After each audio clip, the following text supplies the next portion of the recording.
As you move along in your life, day or night, assume someone is always watching. Welcome back to my channel. She Fires, all about self-defense, mainly with the firearm, but in today's video, I'm going to be talking about situational awareness tips. And as I go through the video and as you go to the end of the video, which I hope that you do, if I've missed anything, please do leave a comment below, because I do want to be able to share that in a follow-up video or follow-up post on any other additional tips that can help you stay safe. So let's get into it. As you prepare to leave your home, are you mindful on what is on the other side of that door? When you're leaving your home or you're leaving an establishment and you get into your car, lock your doors immediately. That's one of the first things that I do. When you're out and about and you're going to a place during the day and you're not planning to leave until night falls, be mindful of parking underneath a light.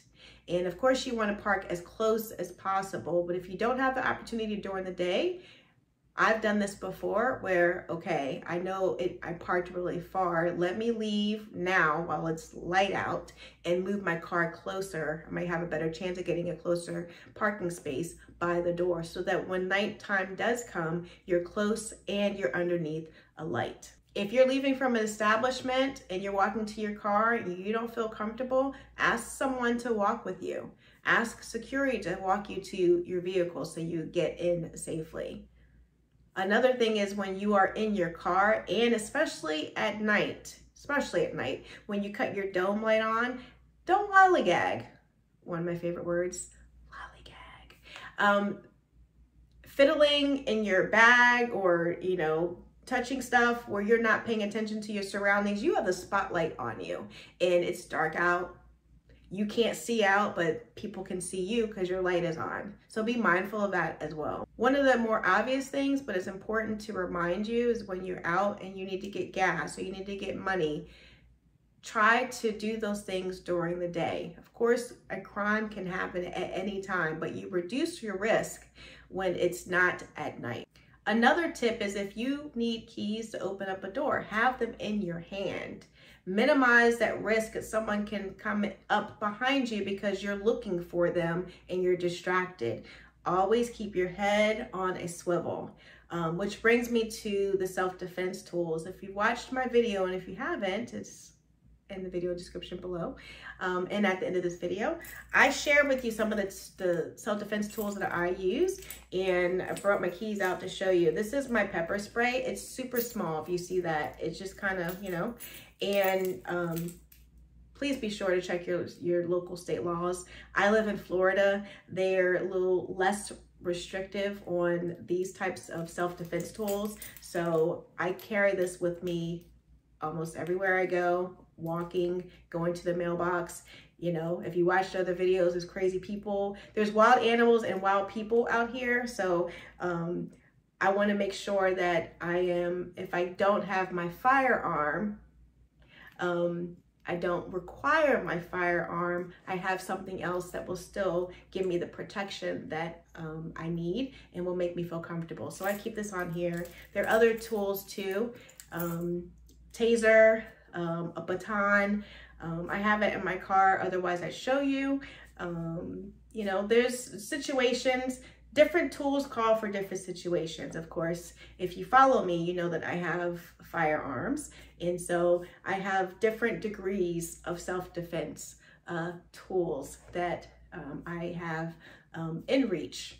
At the time of this video, one of the latest things happening in crime is fentanyl and other drugs where people have arrived to their vehicle to find tissue and other objects tucked and stuck onto their car.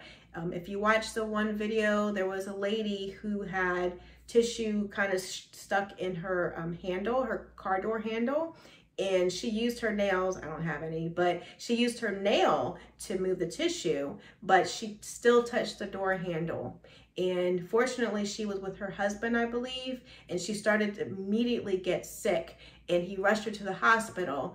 And that time saving, getting there as fast as she did to the hospital saved her, because that tissue was laced with fentanyl. and it was still on the handle. So to combat that, be mindful again of your surroundings, keep your head on the swivel, but it was suggested to have plastic disposable gloves in your car, and then also in your bag, like put it in a little baggie. That is one preventative measure that you can take to protect yourself. One other thing is when you are in your car and you're going on, you're secure, locked in your car safely, but you drive off.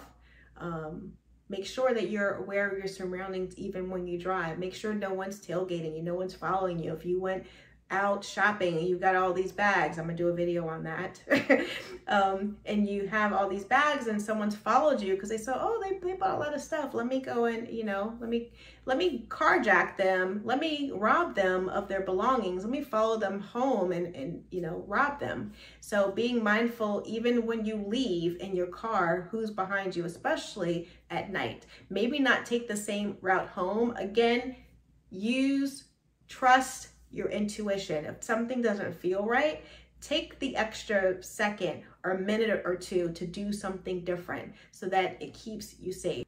Once you've reached your destination, once you've reached home, and you're in your car, you get out, again, having your keys, you're ready to get out, you've got all your stuff, or you're not fiddling with anything.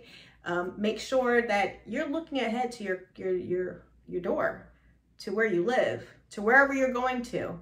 Is there someone there? Do I need to be prepared to encounter someone? This other tip should have been at the top of the list because it's the most relatable and understandable, and that is to keep your cell phone out your face and pay attention. You should always be keeping your head on the swivel and watching people's eyes and demeanor and behavior and what they're doing. And I hope that you see a pattern in all that I've shared, and that is trust your instincts. I think out of all of the tips I've shared, this is top 3. If I didn't know you were coming, I am not opening the door. The uninvited guest, it needs like its own little section. The uninvited visitor.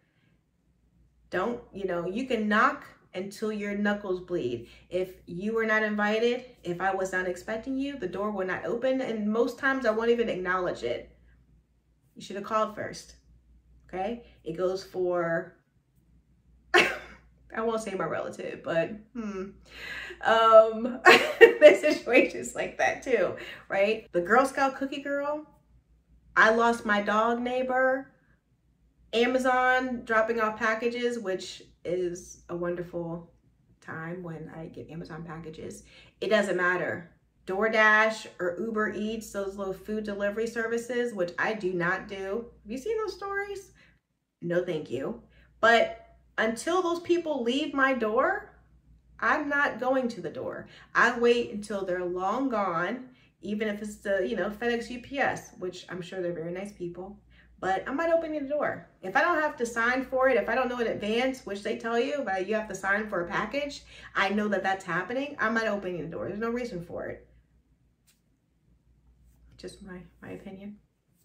If you enjoyed this video, I would appreciate a like, and please do check out my self-defense tools video that is linked in the video description below and at the end of this video. I also have other content. Again, I've mostly focused on firearms and being a new gun owner, but there are other ways that you can help to keep yourself safe. So I want to make sure that I share videos like this that have alternatives to a firearm for people who may not feel comfortable or may not have made the decision to purchase a firearm. So I appreciate your feedback on this video and any other video that I have shared on my channel, and I appreciate you, and I'll see you in the next video.